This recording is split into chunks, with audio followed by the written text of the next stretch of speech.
day guys, so today time check 7:05 na and ngayon dapat papasok kami kaso masakit din po si Nestle, pero isang subject lang naman kasi yun kaya din kami papasok pero ngayong umaga maghatid tayo ng betadine dun sa Luwakan sa pamangkin ko kasi magpapabunot siya, kaya naman hatid ko muna and then bibili ako ng merienda ay ng almusal na modyako yung tinapay.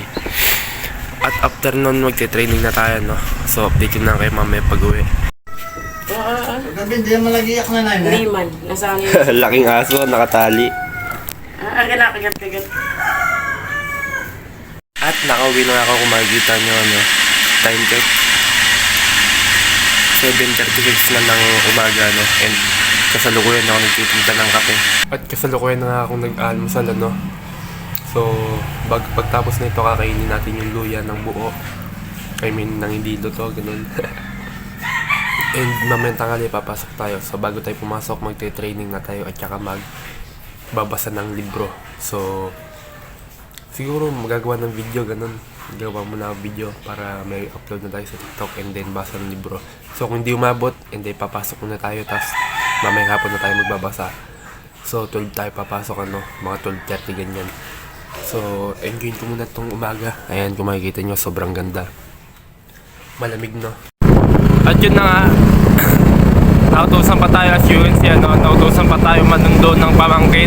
So, yung pamangkin ko high school naman na, grade 9. So, pagkatapos, panay naman ako. So, ayun yung dapat natanggalin Tsaka yung 8, and then, walang katapos ang 8. So, shit.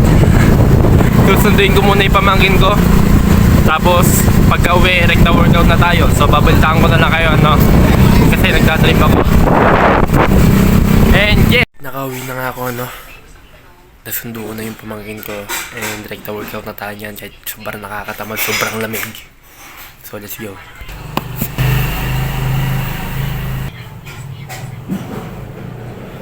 Pambalakas.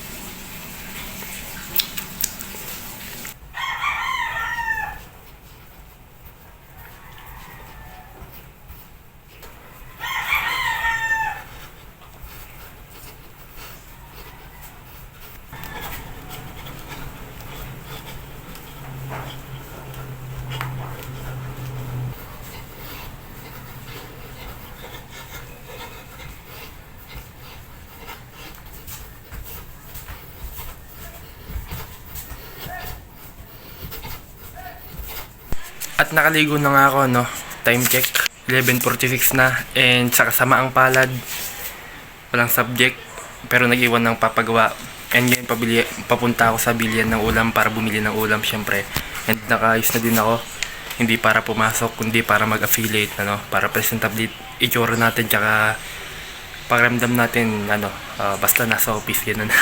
Kasama ko to, bibili ng ulam. Kung makikita nyo, nakikiyan na ako ngayon. Bakit?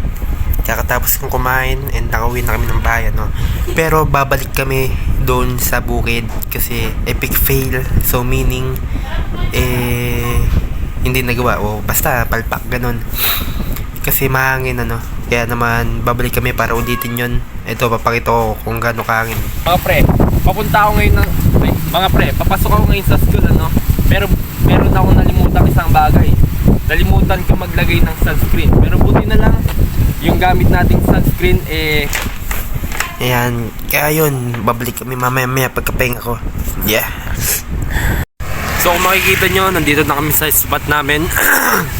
And magbibideo na pala kami para mga pang TikTok ko, So balita ko na lang kayo kasi itong gagamitin camera, itong ginagamit ko ngayon. At kung makikita nyo, nakapag-video na ako, nakapag-upload na ako sa TikTok, and nakapagpahinga na ako, So magkakape naman ako, tsaka magme-merienda ng tinapay. At after nun, syempre magbabasa tayo kasi di pa tayo nakapagbasa. At bukas papasok na tayo hanggang 7 PM. Okay? So yun, kakape muna tayo. Let's go! Tapos na nga tayo, actually hindi pa pala ako nakapagbasa. Kung maririnig nyo may tugtog, copyright na naman yan, pero okay naman, wala naman gusto, Ay, ibig sabihin, di naman ko kailangan i-monetize to, as long as na naiintindihan ako sa camera, goods na sa akin yun. Pero magbabasa pa lang tayo pala mamaya. Pero ngayon, planuin na natin yung gagawin natin bukas kasi bukas may pasok, di ba? Para hindi na natin isipin kung ano yung mga gagawin natin bukas.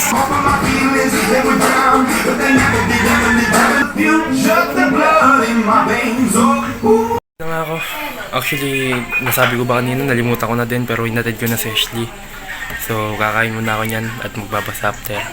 At dito ko na din tatapusin tong gabi na to, ano? Ay, itong video na to, ano? Medyo magulo pero at least we show up, okay? So, bukas na ulit. See you tomorrow. Papasok tayo bukas. Yeah.